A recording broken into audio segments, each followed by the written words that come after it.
Well, first of all, man, it's football's back. This is an awesome time of year, and it's really a fun time just to be at Clemson. I mean, just riding around campus. There's so much going on. There's a ton of energy all across all 21 of our sports. But man, men and women's basketball. I think our women's basketball has their last home game this Sunday. I guess our senior day. And man, I'm really proud of Coach Poppy and what he's done in his first year and trying to just establish a foundation.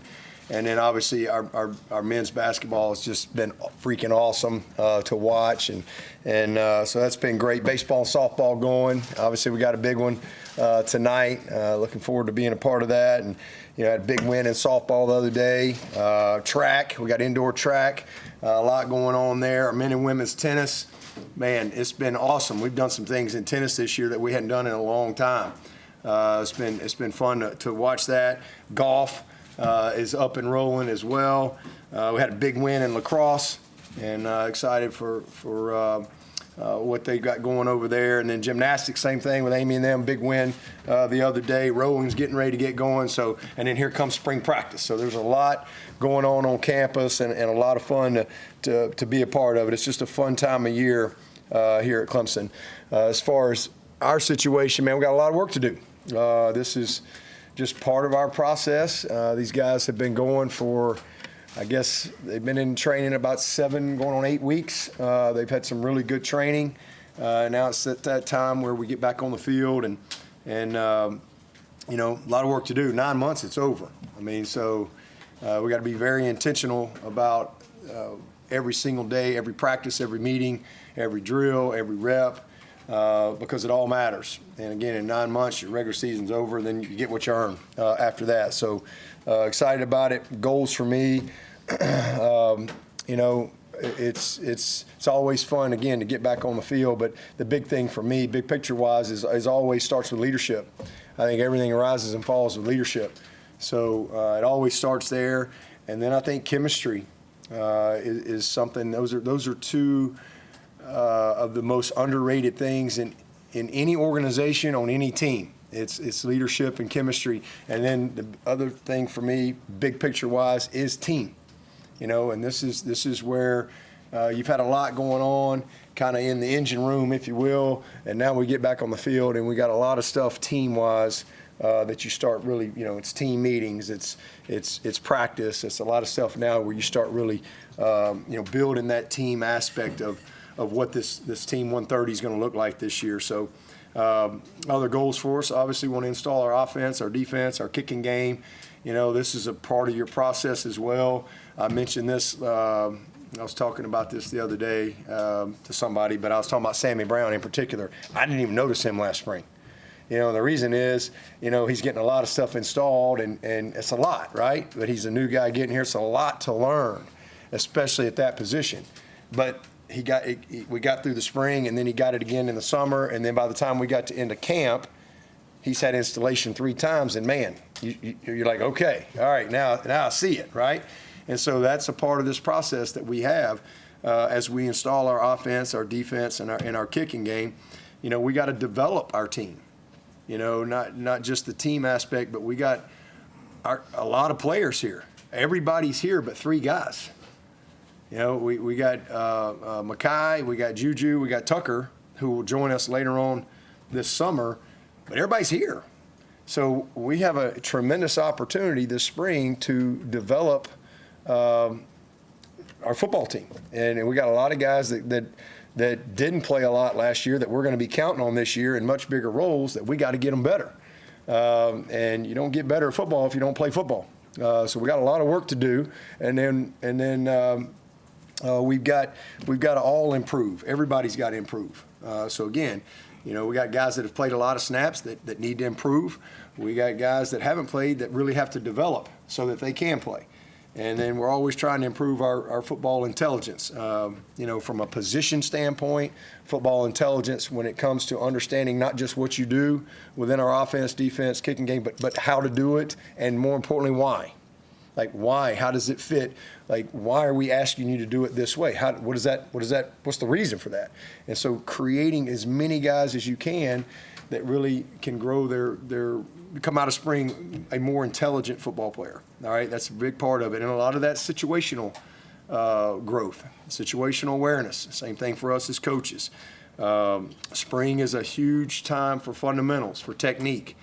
This is a huge time to try to create game day habits. You don't show up on game day and create habits. What shows up on game day, the habits that show up on game day are created in practice. So that's a big part of what we do, trying to create the right habits that will lead to what we want on game day. Other thing is I want to have another great semester academically. All right, we had a tremendous semester academically. We posted the highest graduation success rate that's been posted in 20 years in college football, the Power 5 level. All right, it's very important. It's a huge part. It is the number one part of our purpose here. And so I want to have another great semester academically, and then big picture wise, just got to get everybody all in.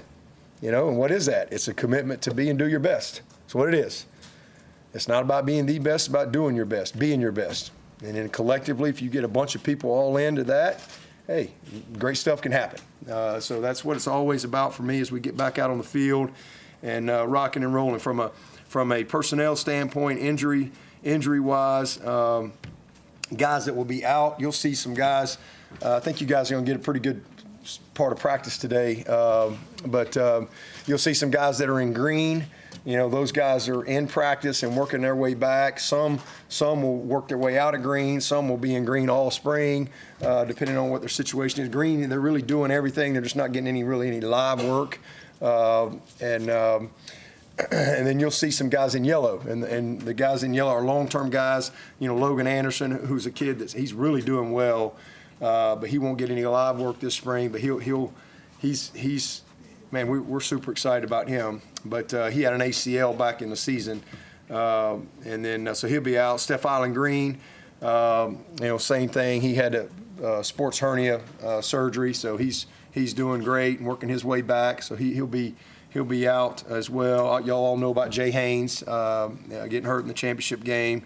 Jaden Lucas, we cleaned his shoulder up. Some of these guys were just postseason things that we knew we were going to have to do all season. So Jay Lou is another one that won't be at Walker Parks. Same thing. We had to do a cleanup on his shoulder. Olson Pat Henry, we had to do some work on him as well. He's doing great as well. So his was a shoulder. Zaire Patterson has broke his foot, so he's working through that and coming back. So he'll be out as well. Ian Reed, y'all pretty well documented on what he's been. He's actually really trended in a good direction, so I'm excited about that. But it's just been a process for him since he got hurt back in the fall. Clay Swinney broke his foot. He just got out of a boot. He won't be able to run around. He'll be able to hold, but he won't be able to run around. He literally just got out of a boot yesterday, but he had a broken bone in his foot. And then Champ Thompson, he's working his way back. He had some cleanup surgery he had to have done. Y'all know about Elijah Thurman with the tightrope. He probably at some point will get back into practice, probably into green. Probably won't get any live work, but he's probably going to be back into practice at some point. And then Ari Watford, another really highly recruited DN guy we're super excited about, that also tore his ACL last year. That'll be back and ready to go. But he's here. They're all those guys. So outside of that, that's what we got. We got a lot of postseason surgery guys again that you'll see. Some in green today that'll work their way out, and some that'll stay in green all throughout spring. And then you got, spring's a time where you want to experiment a little bit. Spring's a time where you want to find out on some guys. So one of the guys that we want to find out a little bit is Tink, Myson Kelly. We know what's the best spot for him. So he came in here and we had some goals for him his first year, and we weren't able to really achieve any of them because he was hurt all year. And every time we got a chance to take he was hurt. So he had to have surgery, was out, missed the spring. So we really weren't able to do anything. And then we came into camp and we were like, all right, we need to really learn at receiver. But we've also cross-trained him a little bit in practice at some, when we've had an opportunity at some corner and a little bit of nickel. So he's a guy this spring that will probably work 3 days defense, 1 day offense, because now he knows the offense. And really, he's one of those guys that the arrow was really up on as the season was coming in. You know, sometimes y'all don't always see what's going on game day because, you know, you're trying to win the game and you got, you know, you're going to play the guys. But we see these guys get better. And Tink was one of those guys that, especially the last probably 4, 5, 6 weeks and into the playoffs, he was really trending well. Like, we were really encouraged by what we saw with him as a receiver. So we feel good about where he is there, but we really haven't had a true evaluation of him on the defensive side. So that's something we want to experiment with. And so we come out of spring and we can kind of know, like, all right, what's the best path? He's got 3 years left. What's the best path for this kid? And he might be a guy that works a little both his whole career. I don't know. We'll see. So we got to find out on him. Y'all know about Adam Randall. All right, so we started that process in the playoff game. So where does that go? We're gonna find out. Right, so we got to figure that out. Excited about that. He's really been working hard at that transition. So I think there's it's gonna be a fun spring from that standpoint. A lot of possibilities there. Marcus Dixon is another kid. We're gonna try him out at defensive end. We want to kind of just see what it looks like. I don't have no idea. You know, we're gonna find out. Kind of like I did with Putnam, right? As Putnam, his 4th year, I said let's try guard. All right, never played offensive line. Well, he just not Putnam, Shatley. I kind of look at them the same. Putnam made the Raiders last year, by the way, but Shatley just retired. 11 years in the NFL, and if he doesn't make that move his 4th year, he probably never plays a snap in the NFL. All right. And so, you know, that's part of our job is figuring those things out. So I kind of look at Dixon that way. And it's really something he instigated. And we're like, okay, well, let's take a look at it. So we know where he is as a tight end. We feel good about that. But let's see where he is over on the defensive side. So that's a little bit of what we're going to try to get accomplished. And then you got a lot of guys you're cross-training. You know, you look at the offensive line. All right, we got a lot of guys that we want to really cross-train.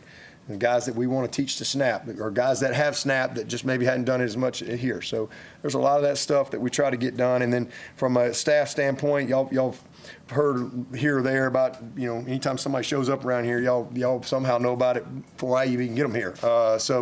But we hired Kevin Kelly. Really excited about Kevin. Kevin's 25 years in the NFL. He's one of the best.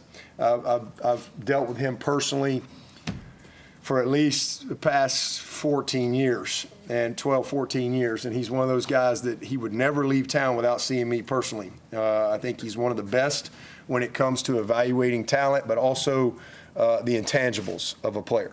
I think he's really, really gifted in that. And, you know, it's just kind of cool how it all worked out. So I'm excited about him coming on board. He's here, he's rolling. It's a big time adjustment, life adjustment for him. And obviously, he, you know, I'm trying to get out ahead. I really think we're going to have some type of deregulation coming when it comes to recruiting and who can go out on the road and that type of stuff. At some point, that's coming. And, you know, he'll kind of really head all of that stuff up. But also work alongside Jordan, and, you know, when it comes to some of the, you know, player retention and you know, acquisition, all that stuff. So excited about him. And y'all probably heard about Mike Houston. You know, Mike is, listen, it's nice to have good people at any time, but it's great to have free good people. All right. So, you know, he's got a couple years left on his East Carolina contract, and then Lonnie Galloway has got another year on his contract. So these were two guys that actually reached out to me, and they're both good fits. You know, there's a lot of times I get those calls, and you know, you only got so many seats in the room. But these were two guys that I've known, that I got a lot of respect for, that are good fits for us. And again, they'll bring a lot of value. So, you know, those guys, we've had that over the years. You know, we've had different guys that have been on. Obviously, last year when John Scott was here, you know, we've had Ted Roof. We've had guys from time to time, Terry Bowden, that have come through here over the years, and that's been great. But those two guys, y'all will be seeing them around, and be fun to have them be a part of it. So that's just some kind of opening comments of just state of the program stuff. Any questions y'all got? You talked about chemistry being such a pivotal part of what you want to spring? How was this transfer class just begun to acclimate with this roster and this group? The transfer guys, they've been great. Just no different than the mid-years coming in. They're all new. It's, no matter where they come from. I always say they're all transfers from somewhere. They're coming from somewhere. They're coming from high school. They're coming from wherever. They're all new. So it's process any different. It's been great. They're, we're as I've said many times. I know everybody thinks we're against the portal around here, but we've used the portal 3 out of the last 4 years. So we use it when we have to. It's a great tool. It's a great opportunity, and we didn't have a choice last year, and so we really didn't. So we had an opportunity to go get Will. Our process, if we use the portal, it's not any different than signing a kid out of high school. It's the same process. First of all, what's the need? What's the fit? Those type of things. And Will was a great fit, a great need for us. We really were not going to sign a linebacker. We were going to wait till May. We knew we needed to add a spot there, but we really wanted to wait till May to do that, and that was our intent. Because going to 105, we were moving that number to 9. That was kind of our internal number, if you will. But we really wanted to kind of get through the spring and kind of see, what happened. And then Jeremiah popped up, and that was, again, I've known him since high school, so it's a great fit. I think there's a ton of potential with this kid, and I'm super excited to know him well. And then obviously we had 2 receivers that left after recruiting, right, moved on to different places that were backup type guys for us, and so we needed to go find somebody. And I wanted a big, tall kid. We found him, and Tristan's a great fit for us. So those guys, no different than. We wanted a great left tackle. We went and got Braden Jacobs. It's no different. The process is the same, and we got what we needed. But they've all been a really good group. And again, it's exciting because they're all here. Like, everybody's here except 3 guys. And unless you have some guys leaving the spring portal or something, and you have to respond to that, our team is here. So it's been good. But those guys have really acclimated well. On signing day, you called Gideon Davidson. You thought he was the best running back in last year's class. Just your initial observations after you've seen him for a few weeks here. Well, he jumped 40 inches. There ain't many people on the planet that's got a 40-inch vertical. That's pretty freaky. The guy's gifted, and he's just an amazing human being. I mean, those of you, most of y'all do follow recruiting, you probably had a conversation with him. I mean, he's unique. He's just unique. He's not a guy that sits around and waits to be led. He leads. I mean, he's a leader. He don't know anything. I mean, he's going to get out there and he's going to be spinning around just like everybody.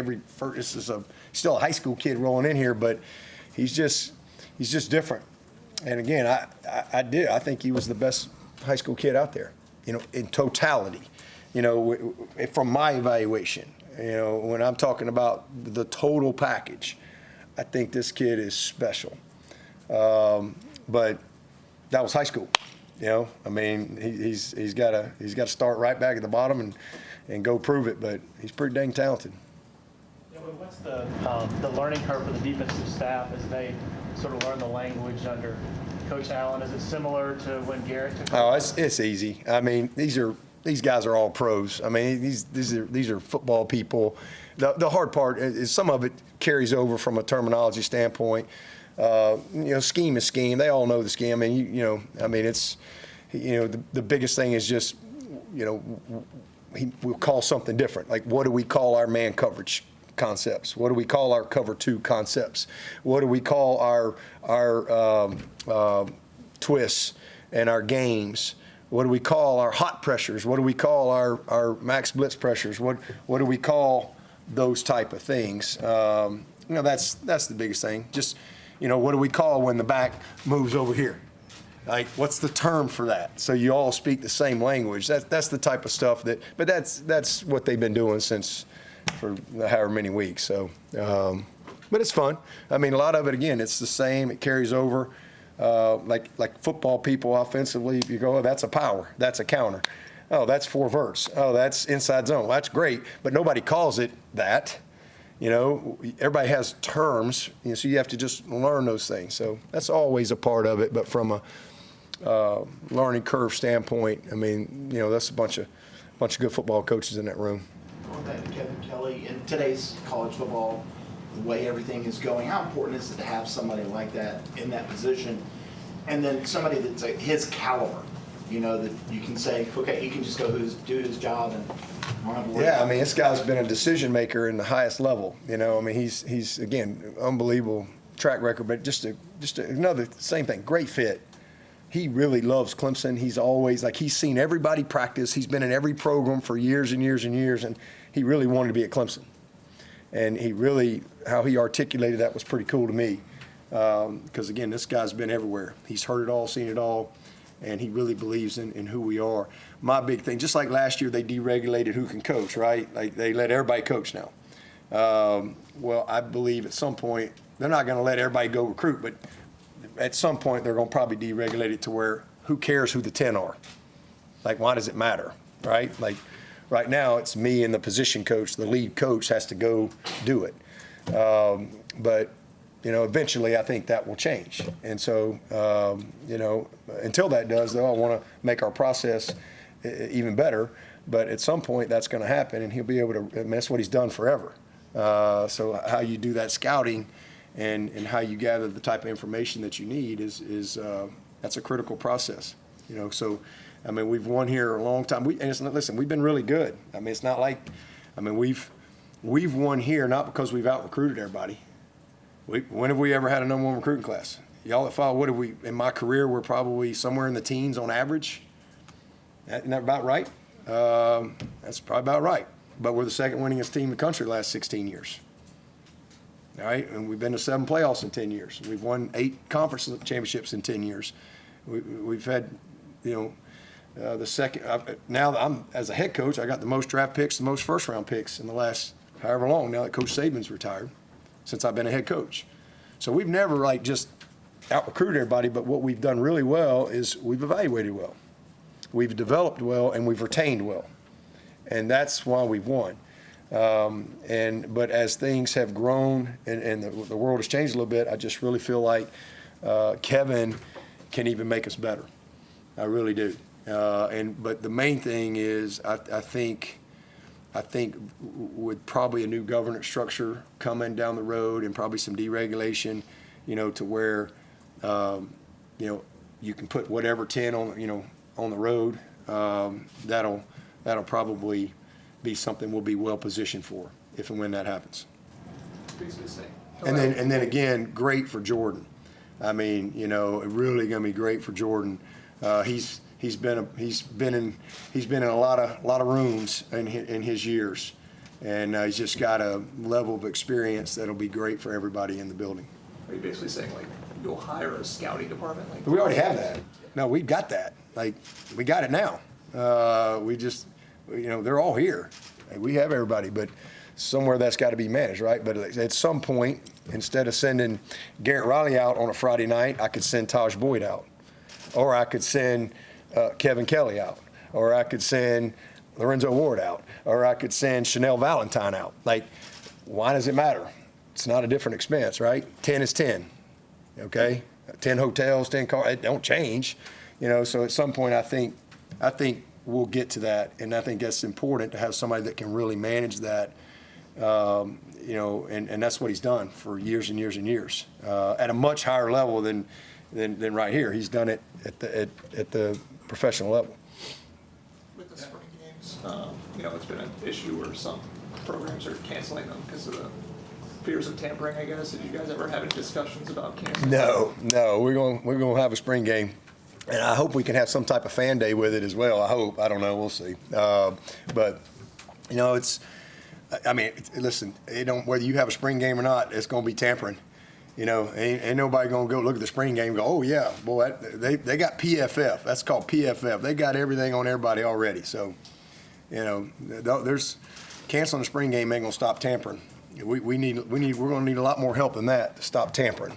And hopefully at some point that'll happen. But, I just think, again, when you evaluate things, you like for us, for example, you look at your career snaps, your career offense, defensive snaps, And, Blake Miller's probably top of that list for us. You look at those guys that have played a ton of snaps. Do I really need to see Blake play live this spring? No. He needs to get some work, right? He'll get a lot of work, but you'll limit his live work. He doesn't need a lot of live work. But you know who does? All them other dudes, Mason Wade, Braden Jacobs, Easton Ware, Ronan. Those guys need work. You don't get better at football if you don't play football. And again, now if you told me that we could have 2 or 3 preseason games in the fall, I'd probably have a different approach to the spring. But we don't get that, right? There's a reason why the NFL, they got OTAs and all that, but they also got 4 preseason games to play football, to figure their team out, to evaluate. We don't get that. We play LSU. Right? So to me, I look at our scrimmage opportunities as an opportunity to expose your guys, teach them. I don't know how you get better. Again, does Antonio Williams need to get tackled? No. Guys played a lot of ball, right? But I got some guys that need to practice. We got a lot of guys on our team that haven't played many snaps. So they shouldn't be tired. Well, they tired from? What the heck they do? They need to play football, right? They need to go play football. We got a lot of those guys. And, man, I need to create pressure on CV. CV needs to take another – our quarterbacks don't get hit anyway. It doesn't matter if I run Cade out there for a series or 2 or not. Who cares? I don't care. CV needs pressure on him. Well, when do we get that?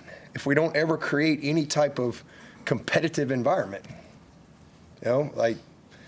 Like Braden Jacobs, he's not going to learn how to pull on the counter in shorts.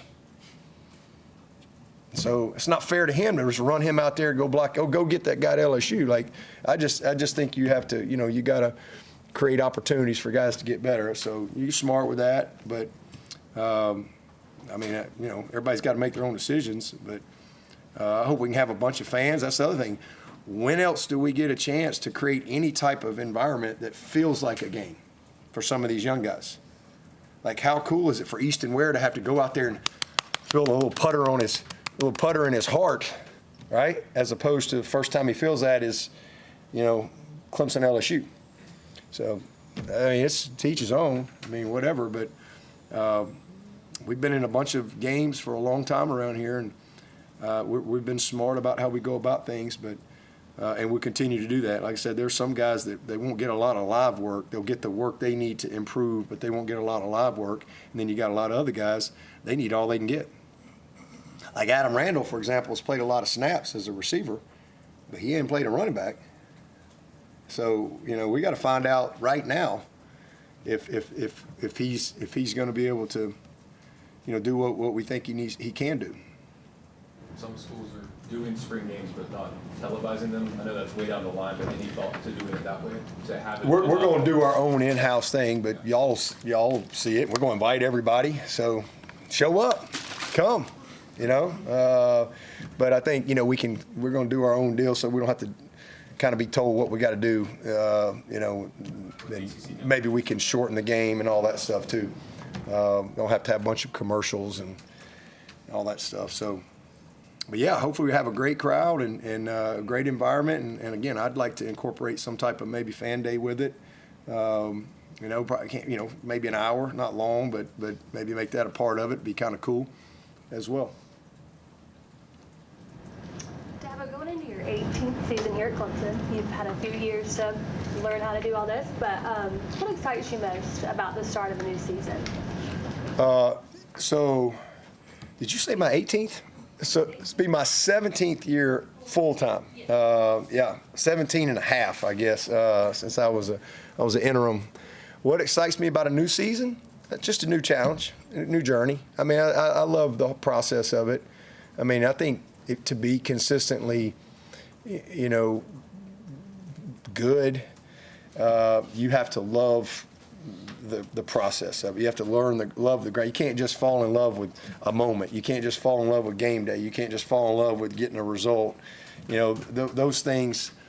I was talking to Ryan Day about that last week. We were all on a Nike trip together, a bunch of us, and that moment. It's a great moment.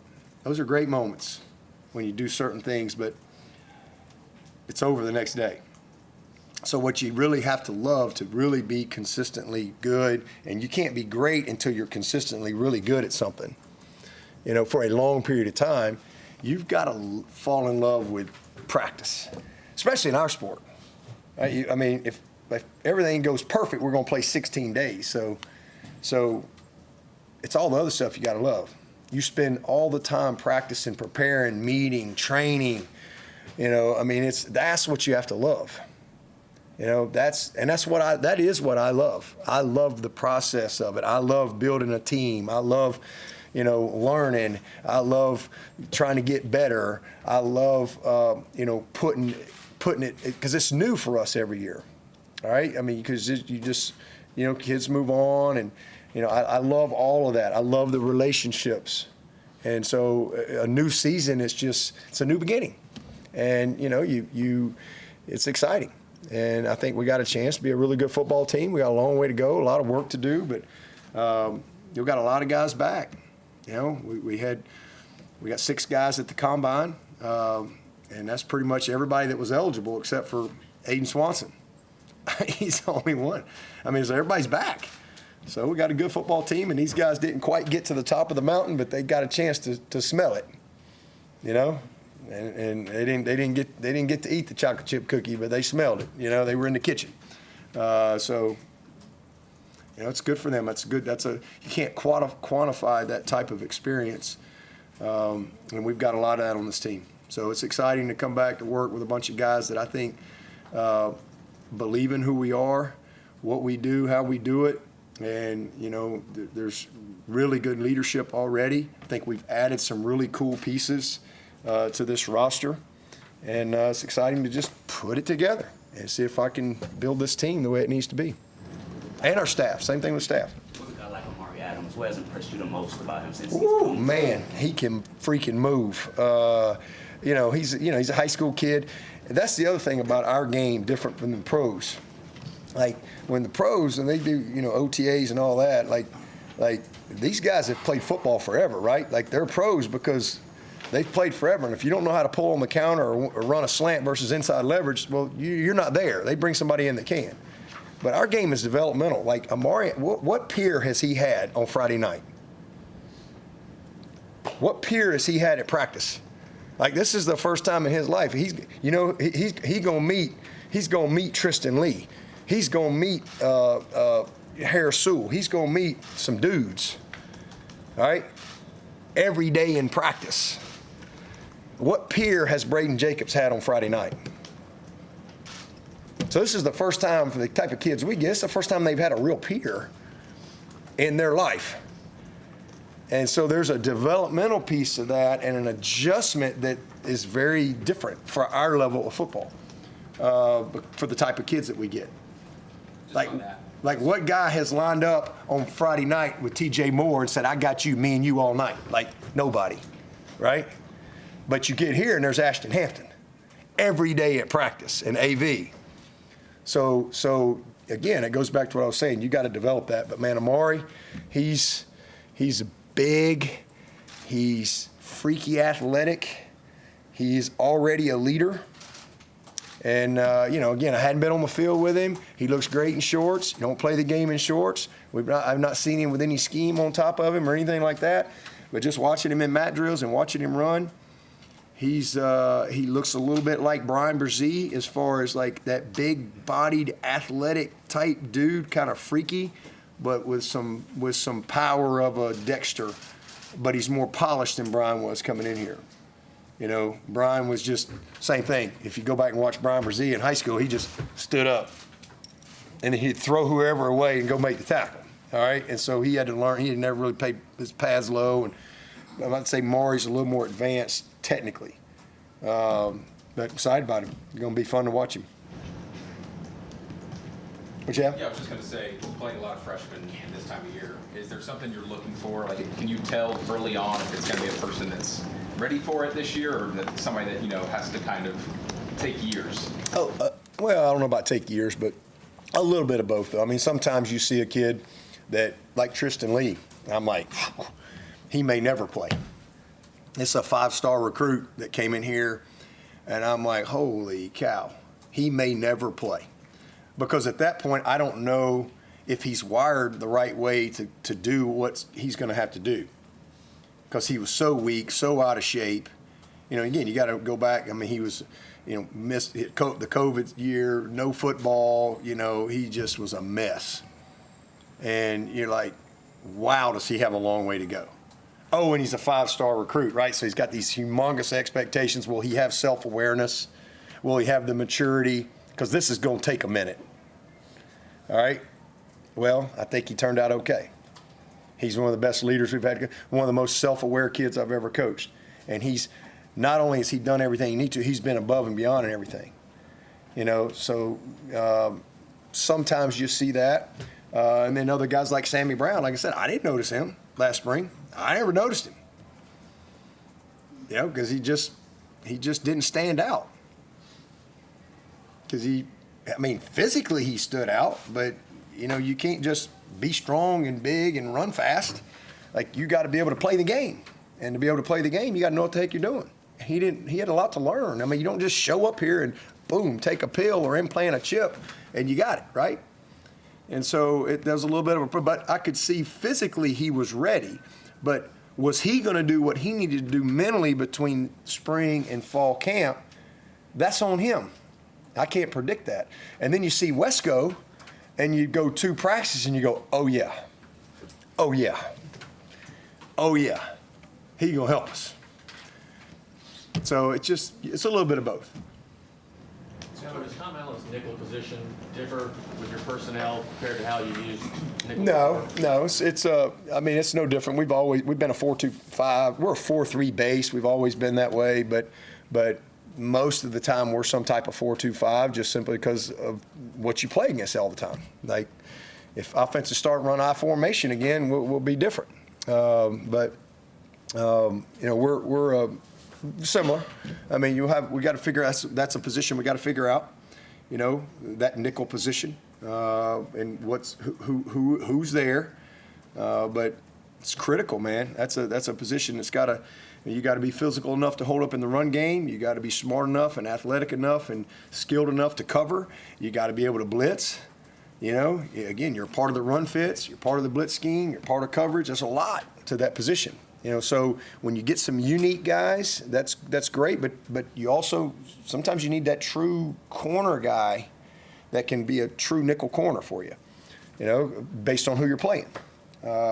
So. Just depends on what our personnel looks like, but it's similar. With that in mind, where do you see Shelton Lewis? Is he still? He's a corner, but he'll start out at nickel, and he definitely can do it. But he had a rough year last year, as a sophomore, and it started in camp. He got hurt, missed all of camp. He busted his butt to try to get back for Georgia and wasn't able to really go. But he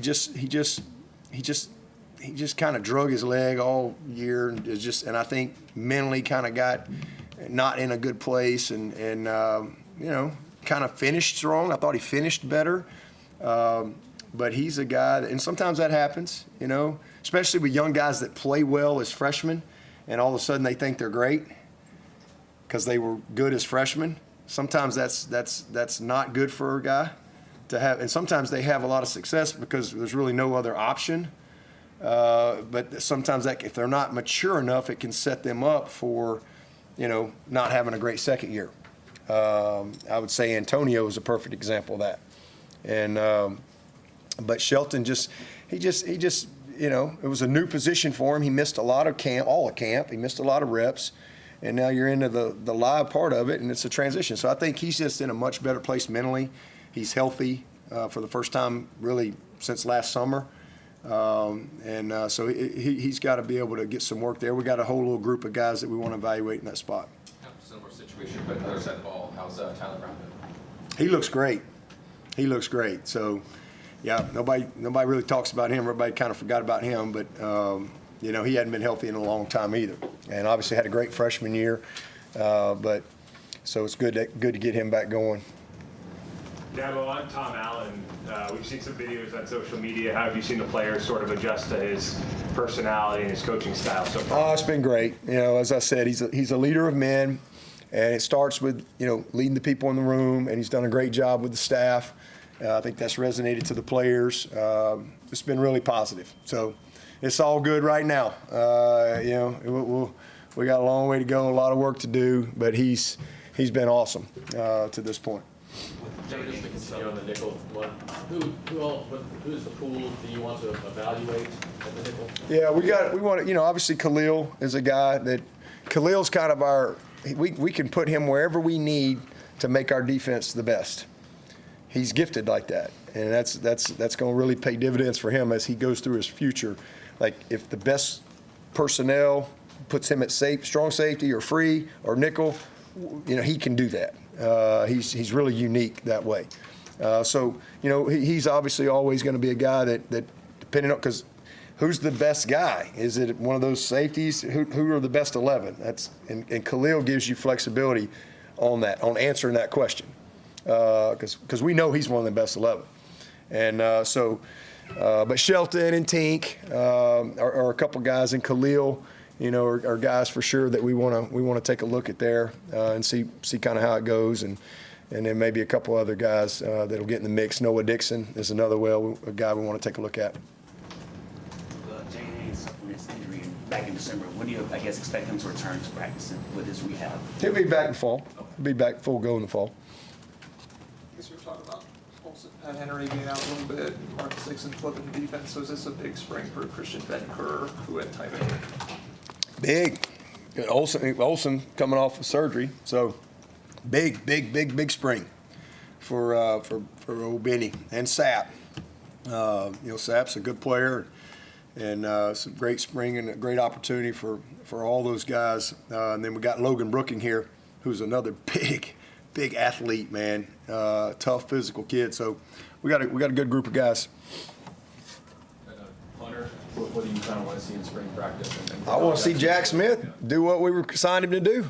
Launch that thing up there and turn it over and drop it out there about 45 yards. That'd be great. That's why we signed him. And, you know, he's been kind of waiting in the wings and hadn't had a ton of opportunity yet, but we've seen a lot. So it starts with him. And then we've got, you know, Robert Gunn is going to try to get in that punting battle as well. That's something he wants to try to do. We've got a kid named McCoon who's out there that's going to jump in there. And then Brody's also going to snap and punt. So we'll see what happens. That's why we went down to Saraland to sign Big Jack Smith. So it's his time. With replacing Marcus Tate on the offensive line, is it a position battle open up for that position, or we reshift the line to figure out who would command the fifth spot on the offense? I mean, we got plenty of versatility at that position, and we're going to create more. I think we've got 7 starters back. That not potential starters. I think we got 7 starters that have started for us that are back. So ton of competition. You know, who those best, and 7 starters back, and that doesn't, you know, count the guys that we were able to play a little bit last year, guys we redshirted, plus all the guys that are already here that we signed. So, but we feel good about it. But yeah, whoever the best 5 are, whoever they are, there'll be competition everywhere. Coach, what was your reaction when Cade announced that he was coming back, and what are you most looking forward to about working with him for another year now? I didn't have a reaction because I knew he was coming back, so there was never any doubt that he was coming back. So there really was no reaction. It was. I mean, I knew he was coming back. On the subject of starters, though, Dabo, what does it say about where this program's at from a player retention aspect that you can bring back as many starters as you guys were able to do? I mean, it just speaks to the culture here. I mean, we've had seismic changes in college football the last few years. Not like in the history of the game. And I think we've been top in the country, you know, top couple in the country the last 2 years in retention. So, I mean, I think it kind of answers itself. I mean, it's not like we lock them in a room here and tell them they can't ever leave. These guys can leave anytime they want, you know. But I think we're we're relationship driven, we're purpose driven, and the kids, and it also speaks to how we do things on the front end. It's there's a transaction, but it's not transactional here. It's just not. I mean, it's relationships, and we've created an environment where the kids can calculate a cost and a consequence of leaving. There's value in being here. There's value in the place. There's value in the people. And that's not easy to have. Again, that's why you see, all the stuff going on. And in the midst of all of this, and again, it's not that we're not affected, but we're probably like a 3 out of a scale of 1 to 10 when it comes to what a lot of other people have dealt with. And that just speaks to the people in this building, the type of kids that are here, our process, our culture. So Jeremiah Alexander, I think he's listed at like 6'2", 250. Is he a true linebacker, or does he have edge versatility? No, he's a true linebacker. I mean, he can come off the edge. But he's not a DN. There's a reason why he transitioned at Alabama. I mean, he's in high school he'd get away with that. Blake Miller get his hands on him, throw him down on the ground quick. He's not long enough to be a true D end. He's a backer, but he's got edge potential in situational type stuff. But he's got to play backer if he's going to have aspirations of playing this game for a long time. Coach, what a great kid too, by the way. I mean, amazing. Coach, what are some of the milestones you're looking from Adam Randall as far as making that transition to running back? Yeah, I mean, we were all blown away with how he did in a very short amount of time. I mean, really blown away. But he's very mature, and if you say, well, what's the best thing he does? It's always been run with the ball. And if you go back and really study him, he played mostly quarterback and running back growing up, and then he wanted to become Julio and moved to wideout or whatever. But so it's something he's bought into, and I think he obviously knows the system and all that. But I think just taking it to another level this spring from a technique, fundamental, pass protection, blitz pickup, all that type of stuff. That's something he just needs a lot more reps at, and that's what we got to get done. But running with the ball, he's got natural vision. It's not a challenge for him. You saw that in the playoff game. So he's a very mature kid. He's a great leader, and kid loves Clemson. And I'm excited for him to get the opportunity to go prove that he could do it. And obviously, he knows the whole route tree. So he's not just a running back that you put out there and say run a hitch. Like you put him out there, he can run and execute the entire route tree at a high level. So if it goes the way we hope, he's going to be a problem. How closely have you been following the off-season playoff conversations, and how would you feel if it works out that the ACC gets 2 automatic bids while the SEC Big Ten get 4 each?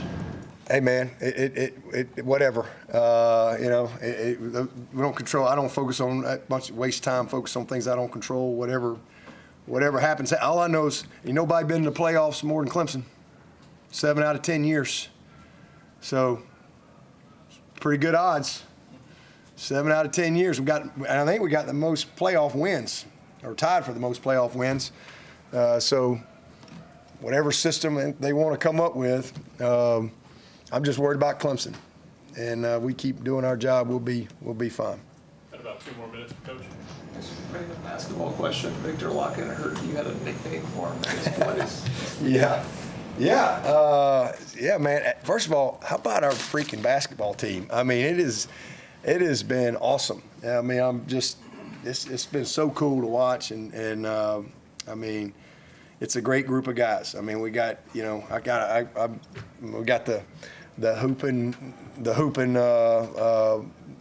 Hunter Bros. We're led by the Zach Attack. We got the chef cooking it all up, right? And we got the Loch Ness Monster that nobody knows what to do with. Like, he's just like the Loch Ness Monster, and he just comes up and you don't know how to handle this guy. I love that guy. Man, that's like So anyway, that's my nickname for old Lakhin. He's the Lakhin Ness Monster, and hopefully we're going to have a lot of fun heading into the postseason. So that's my nickname for him. He's been fun to watch. The whole team, though, the whole team. I mean, it's just been awesome, man. Brad's done an amazing job, and the whole staff. It's been really cool. I've been watching basketball here a long time. When I first came in, I think Coach Shiat was finishing up. And to see what Brad's done has been awesome. And it's not easy to win. It's not easy to win. And in fact, I was with Rhett Lashley watching the SMU Clemson game on Saturday. We were on the Nike retreat, and so that was pretty cool. We won again, so that was great. Enjoyed that, and that was a great win. That was a great win. All wins are good. Some are great, and that was a great win at SMU, and a great win the other night versus Notre Dame. All right. The Loch Ness Monster. Loch Ness Monster.